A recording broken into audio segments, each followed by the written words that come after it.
नमस्कार, म निर्मल अधिकारी। कार्यक्रम युवा सरोकारमा तपाईलाई हार्दिक स्वागत छ। स्वदेशमै अवसर र रोजगारीका सम्भावना खोजीसँगै स्वरोजगार बनेका स्वावलम्बी पात्रको चर्चा र नयाँ पुस्तालाई स्वदेशमै उद्यम गर्न उत्साहित गर्ने उद्देश्यले कार्यक्रम युवा सरोकार निर्माण गरिएको हो। अवसर र रोजगारीको खोजीमा भौतारिरहेका युवा पुस्तालाई उद्यम मार्फत स्वरोजगार हुन उत्प्रेरित गर्ने उद्देश्यको एकमात्र टेलिभिजन कार्यक्रम हो युवा सरोकार। यो कार्यक्रम हरेक शनिबार बिहान 8:30 बजे नेपाल टेलिभिजनमा प्रसारण भइरहेको छ। मङ्गलबार बिहान 11:30 बजे यसको पुनः प्रसारण हेर्न सक्नुहुनेछ। दर्शकहरू, आजको कार्यक्रममा हामी झापाबाट रोजगारीको खोजीमा काठमाडौँ आएकी सन्तमाया राईले लच्छा परोठा उत्पादन र बिक्री वितरण गरेर पाएको सफलताको कथा प्रस्तुत गर्नेछौँ। परोठालाई नेपाली ब्रान्डकै रूपमा विकास गरेर 1.5 वर्षको अवधिमा राईले पाएको सफलता उद्यमी बन्न चाहने जोसुकै युवाहरूका लागि पनि रोल मोडलको रूपमा स्थापित भएको छ। यसै गरी आजकै कार्यक्रममा हामी अध्ययन पुरा गरेपछि जागिर नै खानुपर्छ भन्ने मानसिकताबाट मुक्त भएकी जुम्लाकी सुशीला कठायतले काठमाडौँमा सुरु गरेको पुष्प व्यवसायको प्रेरणादायी सामग्री पनि प्रस्तुत गर्नेछौँ। कार्यक्रम हेर्दै गर्नुहोला। दर्शकहरू, 15 वर्ष पहिला झापाबाट काठमाडौँ आएकी थिइन् सन्तमाया राई। रोजगारीका लागि धेरैतिर भौतारिन्। जागिरले चुलो त बल्यो, तर आर्थिक समृद्धिको सपना अधुरै रह्यो। अन्ततः उनले लच्छा परोठाको व्यावसायिक उत्पादन र बजारीकरण गर्ने सोच बनाइन्। 5 लाख लगानीमा व्यवसाय सुरु गरिन्। उत्पादन सुरु गरेको 1.5 वर्षको अवधिमा नेपाली स्वादको लच्छा परोठा आम उपभोक्ताबीच यति लोकप्रिय बन्यो कि सामान्य किराना पसलदेखि सुपर मार्केटसम्म खोजी हुन थाल्यो। 5 लाख लगानीबाट सुरु भएको परोठा उत्पादन र बिक्री वितरण गर्ने व्यवसाय अहिले मासिक 8 लाखसम्मको व्यापार गर्ने उद्योग बनेको छ। बाँकी यो रिपोर्टमा।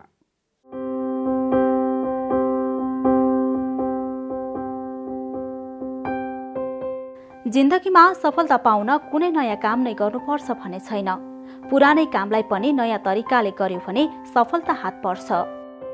एउटा फरक सोचले पुरै जिन्दगी युटर्न हुन सक्छ। बाटो परिवर्तन हुन सक्छ। सफलताको मार्ग भेट्न सकिन्छ। 15 वर्ष पहिला रोजगारीको खोजीमा राजधानी आएकी झापाकी सन्तमाया राईको जीवनमा पनि यस्तै परिवर्तन ल्याइदियो लच्छा परोठाले।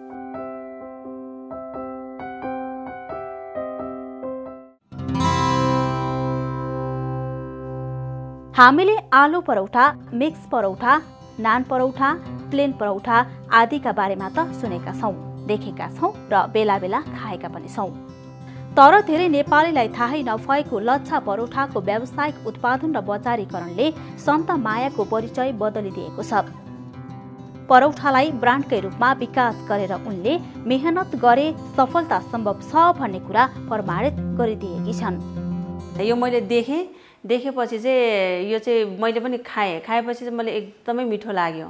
अनि यो व्यवसाय नेपालमा पनि त हुनसक्छ होला भन्ने मलाई त्यो सोच लाग्यो। अनि मेरो साथीसँग मैले सोधेँ, ठिक छ गर न त भनेर उहाँले भन्नुभएपछि त्यहीँदेखि मैले सुरुवात चाहिँ गर्ने मलाई यो इच्छा लाग्यो। सुरुमा त यो कसैले पनि रिचाएको थिएन। यो हामी त 1 केजी आटाले त यो त कति धेरै बनाएर खान्छौँ, यो रोटी यति महँगो हामी कहाँ किनेर खान्छौँ र भन्ने कुरासम्म हुन्थ्यो हाम्रो जेस ग्राहकहरूले। तर एकचोटि खानुहोस्, तपाईँले यो बनाउनु सक्नुहुन्न, यो तपाईँको हातले बनाउनु सक्नुहुन्न, तपाईँले सुक्खा रोटी बनाउनुहुन्न, तर यो बनाउनुहुन्न भन्दाखेरि उहाँहरूले कस्तो चाहिँ छ त चाखौँ न त भनेर उहाँ खान सुरुवात गर्नुभएको थियो उहाँहरूले। बुबा भारतीय सेनामा काम गर्ने भएकाले उनको बाल्यकाल भारतमै बित्यो। त्यहाँ रहँदा उनले लच्छा परोठा देखेकी थिइन्, खाएकी थिइन्। तुरुन्तै तयार गर्न सकिने स्वादिलो र स्वस्थकर खाजा परोठाको व्यापार गर्न उनको योजना त थियो, तर मूर्त रूप पाउन सकेको थिएन।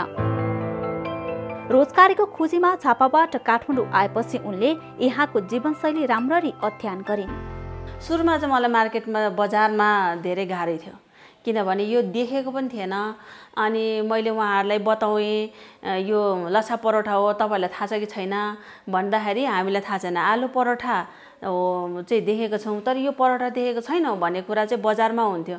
त्यसले गर्दाखेरि म बजारमा सुरुमा त मैले यो बजारमा देखाएर हिँड्नु गाउँमा देखाएर हिँड्नु मलाई एकदमै गाह्रो थियो। अनि उहाँले एक एक प्याकेट चखाएँ अनि चाख्नुभयो। त्यसपछि उहाँले मिठो रहेछ भनेर यतिकै बजारमा माग हुन थाल्यो। काठमाडौँका व्यस्त कामकाजी मानिसलाई फुर्सदमा खाजा खाने समय पनि कहाँ हुन्छ र? हतारमा खाजा खाएर दौडिनुपर्छ आफ्नो काममा हो। यही परिवेशलाई उनले राम्ररी बुझिन् र सुरु गरिन् लच्छा परौठाको व्यावसायिक उत्पादन र बजारीकरण। उनले सुरु गरेको लच्छा परौठा अहिले डेली फ्रेस परौठाको ब्रान्डको रूपमा स्थापना भएको छ। स्थापनाको 1.5 वर्षको अवधिमा राजधानीका किराना पसलदेखि सुपरमार्केटसम्म छाएको छ डेली फ्रेस ब्रान्डको परौठा। यो चाहिँ किराना पसलदेखि लिएर सुपरमार्केट अनि त्यही सानसानो डेरी दुध डेरीदेखि लिएर सुपरमार्केटसम्म जान्छ। तर ठुलो मार्केटमा चाहिँ मैले अहिलेसम्म माग चाहिँ छ, मैले दिएको छुइनँ। मैले भरे भोल्युम पुर्याउन सक्दिनँ होला भन्ने मलाई छ। अब स्टाफहरू थप्दै गयो भने सायद कोसिस चाहिँ गर्दैछु। जस्ट हिट एन्ड इट अर्थात् तताएर तुरुन्तै खान सकिने स्वादिलो, सस्तो र सुस्तकर भएकाले आम मानिसमा छोटो अवधिमै लोकप्रिय बन्न पुग्यो सन्तमायाको लच्छा परौठा। सानो लगानीमा काठमाडौँको सिउचाटारमा रहेको आफ्नै घरबाट सुरु गरेको परौठा उत्पादन गर्ने काममा सन्तमाया आफै खटिन्छन्। बिहान 5 बजेदेखि काम सुरु हुन्छ। कसैले पिठो मुछ्ने, कसैले परौठा बेल्ने, पकाउने, सुकाउने, प्याकिङ गर्ने र बजारमा पठाउने। यो काममा सन्तमायाले 20 जनालाई रोजगारी दिएकी छन्। दैनिक सरदर 300 किलोसम्म परौठा उत्पादन हुन्छ। अब लकडाउनभन्दा अगाडि त तपाईँ भन्नुहुन्छ भने मैले 350 केजीसम्म मैले बनाउनु पर्थ्यो। अब अहिले यो लकडाउनको कारणले गर्दाखेरि अलि व्यवसायमा अलिकति खस्किएको छ। अब अहिले लगभग 150 दिनको बनाउँछु म। 150 केजी बनाउँदाखेरि लगभग 3000 पिस चाहिँ म बनाउनै पर्छ। यो मेहनत त एकदमै गर्नुपर्छ, एकदमै गर्नुपर्छ। लकडाउनभन्दा अगाडि मेरोमा त 18-19 जना स्टाफहरू हुनुहुन्थ्यो। 19 जना स्टाफ हुनुहुन्थ्यो। यहीँनिर बस्नुहुन्थ्यो। यहीँ बस्ने खाने व्यवस्था पनि मैले गरिदिएको यहीँनिर। उहाँहरू जब लकडाउन भयो घर जानुभयो, त्यसपछि उहाँहरूलाई अहिलेसम्म मैले बोलाएको छुइनँ। यहाँ भएको चाहिँ अहिले यो लकडाउन पछि चाहिँ 10 जना स्टाफहरू हुनुहुन्छ। जस म आफै खट्छु, म बाहेक 10 जना चाहिँ मेरो स्टाफहरू हुनुहुन्छ।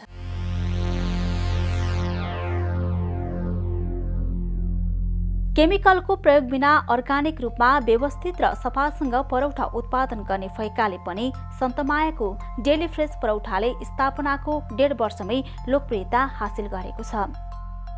आकर्षक प्याकेजिङ छ।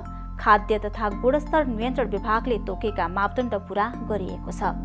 उत्पादन भएका परौठा 5 दिनसम्म प्रयोग गर्न मिल्छ। 5 दिनसम्ममा बिक्री नभएका परौठा फिर्ता ल्याइन्छ। मिति गुज्रिएका त्यस्ता परौठा हाँस तथा बङ्गुरका लागि दानाका रूपमा पुनः बिक्री गरिन्छ। यसरी परौठालाई ब्रान्डका रूपमा स्थापना गरेर सुरु भएको व्यापारबाट सन्तमायाले अहिले मासिक न्यूनतम 7-8 लाख रुपैयाँको व्यापार गरिरहेकी छिन्। उनी यो पेसामा पूर्ण रूपमा सन्तुष्ट छिन्। लकडाउनभन्दा अगाडि त तपाईँलाई मैले महिनामा 8 लाख 9 लाखसम्म मैले कमाउँथेँ होइन। त्यसमा भनेको स्टाफ खर्च हुन्थ्यो। स्टाफ खर्च अनि त्यसमा भनेको अब हाम्रो चाहिँ कच्चा पदार्थहरू ल्याउनेहरू खर्च हुन्थ्यो र त्यति गरेर पनि हामीले राम्रैसँग नै बस्ने हामीलाई। हजुर हजुर राम्रै हुने। आम युवा पुस्ता अवसर खोज्दै विदेश गइरहेका छन्। स्वदेशमै पनि धेरै युवा बेरोजगार भइयो भनेर यताउता भौतारिरहेका छन्। रोजगारीको खोजीमा रहेका बेरोजगार युवाहरूका लागि यस्तै सानो लगानीमा परौठा उत्पादन गर्ने व्यवसाय स्वरोजगार बन्ने एउटा राम्रो विकल्प बन्न सक्छ। पिठो मुछ्ने मेसिन, प्याकेजिङ गर्ने मेसिन तथा अन्य भाडाकुडा गरेर लगभग 3 देखि 3.5 लाखको लगानीमा यो व्यवसाय सुरु गर्न सकिन्छ।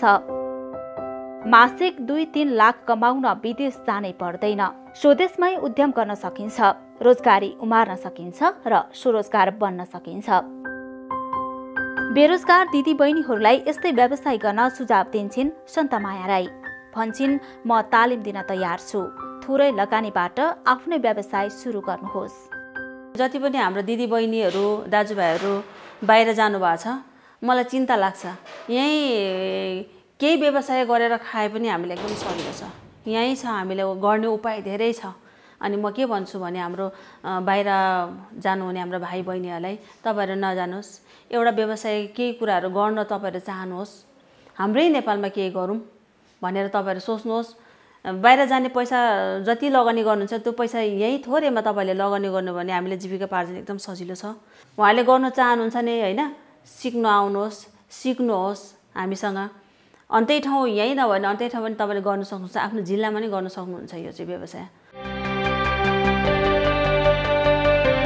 स्वदेशमै स्वरोजगार हुन चाहने स्वावलम्बी पात्रहरूले सन्तमायाको सफलतालाई रोल मोडलका रूपमा लिनुपर्दछ।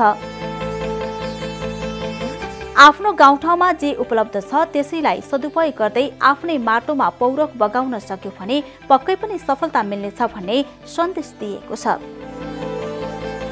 वैदेशिक रोजगारीका लागि जाँदा लाग्ने खर्चले आफ्नै गाउँठाउँमा व्यवसाय सुरु गरौँ, मेहनत गरौँ, अवसर मात्रै नखोजौँ, आत्मविश्वास खोजौँ, सम्भावना खोजौँ।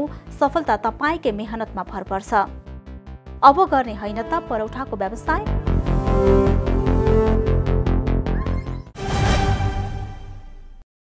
हो दर्शकहरू, जिन्दगीमा सफलता पाउन कुनै नयाँ काम नै गर्नुपर्छ भन्ने छैन।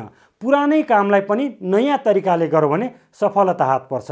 एउटा फरक सोचले पुरै जिन्दगी युटर्न हुन सक्छ, बाटो परिवर्तन हुन सक्छ, सफलताको मार्ग भेट्न सकिन्छ। जसरी लच्छा परौठाको व्यापार गरेर सन्तमाया राईले सफलता हात पारेकी छिन्। दर्शकहरू, अब अर्को प्रसङ्ग। 2 विषयमा MA सम्मको अध्ययन पुरा गरेकी जुम्लाकी सुशीला कठायतले पुष्प व्यवसायबाट राम्रो सफलता हात पारेकी छिन्। जनसङ्ख्या र समाजशास्त्रमा स्नातकोत्तर तह पुरा गरेकी सुशीलाले एउटा नर्सिङ होममा 3 वर्ष जागिर खाइन्। अन्तर्राष्ट्रिय स्तरको अर्को परियोजनामा 7 वर्ष फेरि काम गरिन्। कमाई राम्रो थियो, तर यी कुनै पनि कामले उनलाई सन्तुष्टि मिलेन। त्यसपछि लागिन् आफै उद्यमी बन्ने सपना पुरा गर्न। 4 जना साथीहरू जम्मा गरेर राजधानीको बुढानीकण्ठमा 5 रोपनी जग्गा भाडामा लिइन्। विभिन्न प्रकारका फुल उत्पादन सुरु गरिन्। अहिले आफू स्वरोजगार भएकी छिन्, अरूलाई रोजगारी दिएकी छिन् र राम्रो आम्दानी गरिरहेकी छिन्। बाँकी यो रिपोर्टमा। नेपाली बजारमा हरेक वर्ष अघिल्लो वर्षको तुलनामा 17 करोड रुपैयाँ भन्दा बढीको फूल माग हुने गरेको छ। पुष्प व्यवसायमा सिजनल फूल, पुष्पगुच्छा, कट फ्लावर र फूलका बोट बिरुवा सहितको बजार फस्टाउँदो छ। वर्षेनी 15% का दरले फूलको माग बढ्दो छ। सरकारले पुष्प व्यवसाय प्रवर्धनमा अनुदान दिन थालेपछि पछिल्लो समय युवा पुस्ता पुष्प व्यवसायमा आफ्नो भविष्य खोजिरहेका छन्, पसिना बगाइरहेका छन्, राम्रो आम्दानी गरिरहेका छन्, स्वरोजगार भएका छन् र अरूलाई पनि रोजगारी दिइरहेका छन्। यसैको एउटा उदाहरण हुन् सुशीला गिरी। जुम्लाबाट SLC र नेपालगञ्जबाट स्टाफ नर्सको पढाइ पुरा गरेपछि उच्च शिक्षाका लागि 2051 काठमाडौँ आएकी सुशीला गिरीले जनसङ्ख्या र समाजशास्त्रमा स्नातकोत्तर तह पुरा गरिन्। अध्ययनसँगै राजधानीकै एउटा नर्सिङ होममा 3 वर्ष स्टाफ नर्सको जागिर खाइन्। त्यसपछि एउटा अन्तर्राष्ट्रिय स्तरको परियोजनामा 7 वर्ष जागिर खाइन्। कमाई राम्रै थियो, तर यी कुनै पनि काममा उनलाई सन्तुष्टि भएन। त्यसपछि लागिन् आफै उद्यमी बन्ने सपना पुरा गर्न।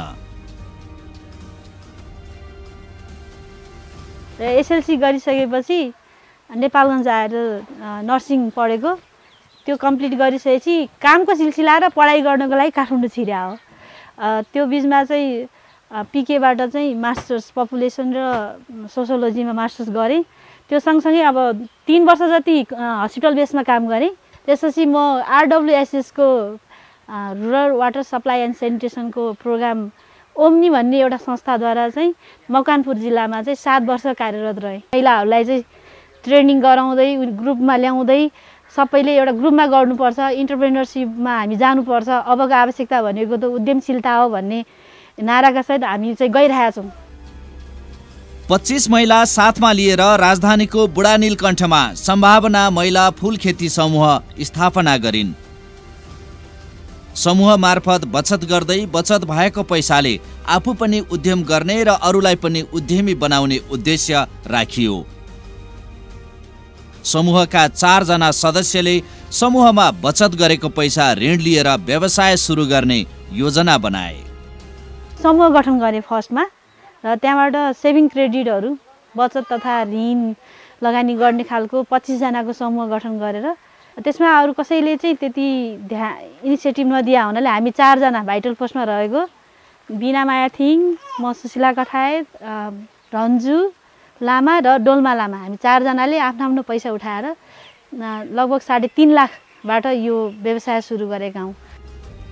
फूल खेती गर्ने योजना त बन्यो तर प्राविधिक विषयबारे ज्ञान भएन। समूहका सदस्यले फूल खेती गर्ने 10 दिने तालिम लिए। तालिम पश्चात बिनामाया थिङ, डोल्मा लामा, रन्जु लामा र सुशीला गिरी मिलेर 2073 सालमा पुष्प व्यवसाय सुरु गरे। हामीले यो खास गुलाब रोप्ने भनेर नि गुलाब र सयपत्री दुईटा फुलको हामीले चाहिँ तालिम ल्याएको थियौँ 7 दिनको। त्यसमा चाहिँ फर्स्टमा अब यो गुलाब रोप्ने टाइम गुज्रिसकेको थियो त्यो वर्ष। त्यो उहाँलाई सरसँग जसले हामीलाई ट्रेनिङ दिनुभयो कमल सुब्बा हुनुहुन्छ, उहाँले चाहिँ सयपत्री लाउने सल्लाह दिनुभयो। हामीले 3-4 महिनामा चाहिँ लगभग 80,000 को चाहिँ आम्दानी गरेका थियौँ यही टनेलबाट। सुरुमा जम्मा 3,05,000 रुपैयाँ लगानीबाट यो व्यवसाय सुरु गरिएको हो। सञ्चालन भएको 2 वर्षपछि राष्ट्रिय युवा परिषदबाट 5 लाख रुपैयाँ निर्ब्याजी अनुदान लिए।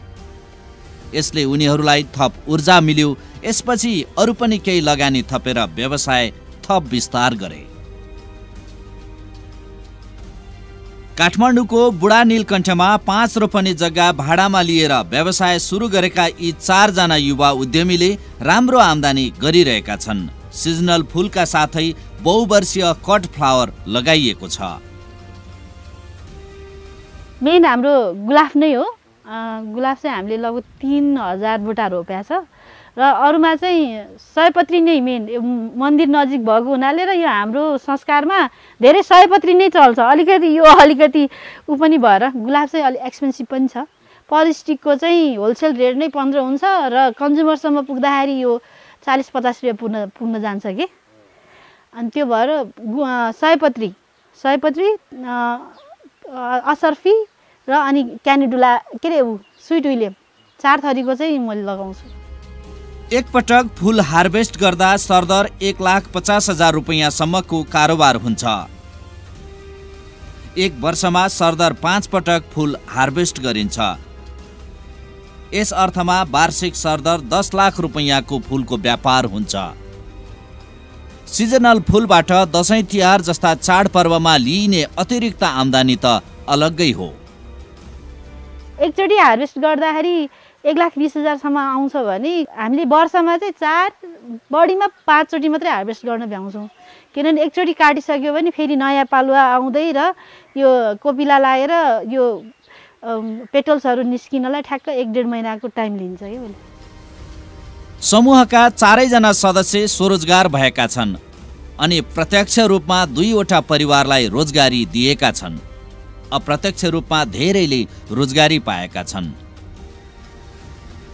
2 ठाउँ छ हाम्रो यो जग्गा नपाएर 2 ठाउँमा 2टा परिवारहरू पनि हामीसँग आश्रित छन्। हामीले रोजगार दिएका छौँ। हामी त अटोमेटिकली आफै पनि स्वरोजगार भयौँ होइन। सँगसँगै 2टा परिवारलाई पनि हामीले पालेका छौँ, राज्यलाई सहयोग गरेका छौँ। उत्पादन भएका फूल काठमाडौँका अधिकांश फूल पसलमा पुग्ने गरेको छ। पसलमा नगएको दोस्रो ग्रेडको फूल मन्दिरमा बिक्री हुन्छ। विवाह र अरू उत्सवका समयमा त फूलको माग धान्नै सकिँदैन। व्यापारी फर्मसम्म आइपुग्छन्। अब बिस्तारै फूलका विभिन्न प्रजातिका नर्सरी पनि विस्तार गर्ने योजना छ उनीहरूको।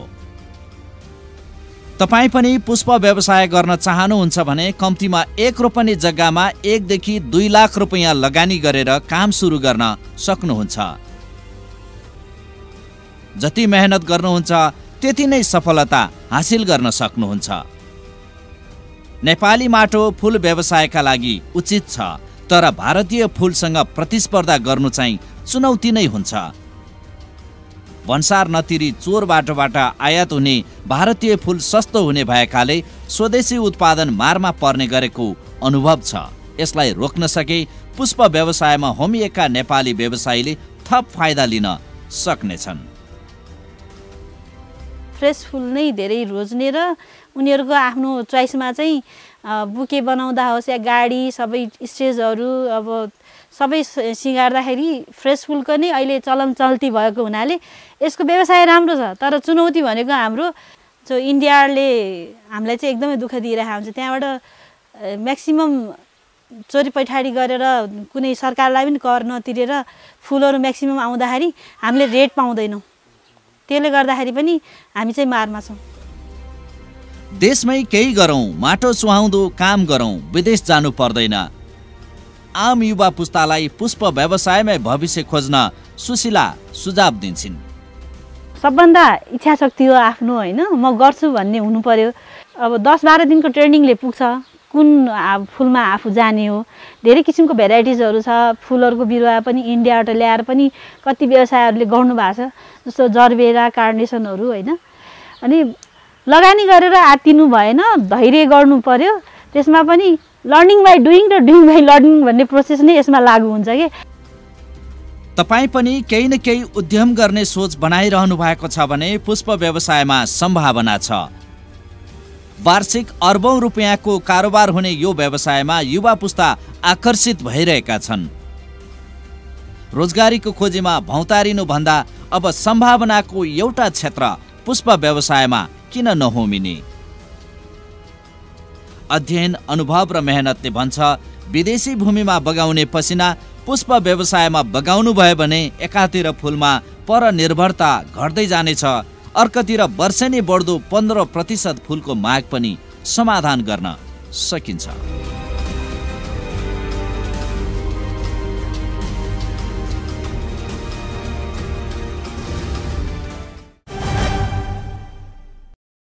दर्शकहरू, निराश नबनौँ। आफ्नै भूगोलमा सम्भावनाका सूचीहरू तयार पारौँ। जे सम्भव छ त्यही उद्यम गरौँ। भूगोल सुहाउँदो व्यवसाय गरौँ। आफू पनि आत्मनिर्भर देखियौँ, स्वरोजगार बनाऊँ, अरूलाई पनि रोजगारी दिउँ। अवसर मात्रै नखोजौँ, आत्मविश्वास खोजौँ, सम्भावना खोजौँ। सफलता तपाईँकै मिहिनेतमा भर पर्छ। सम्भावना, समृद्धि र सफलताका कथासँगै युवा तथा खेलकुद मन्त्रालयका लागि सोलुसन मिडिया काठमाडौँले उत्पादन गरेको कार्यक्रम युवा सरोकारको आजको श्रृङ्खला बिट मार्ने बेला भयो। तपाईँका गाउँठाउँमा पनि यस्तै उदाहरणीय पात्र र चरित्र छन् भने स्क्रिनमा देखिएको नम्बरमा हामीलाई सम्पर्क गर्नुहोस्। कार्यक्रममा समेटेर तपाईँलाई उत्प्रेरित गर्नेछौँ। अर्को श्रृङ्खलामा फेरि यस्तै सृजनशील सामग्रीसहित भेटौँला। कार्यक्रमबाट सम्पूर्ण युनिटका साथ मलाई पनि बिदा दिनुहोस्। नमस्कार।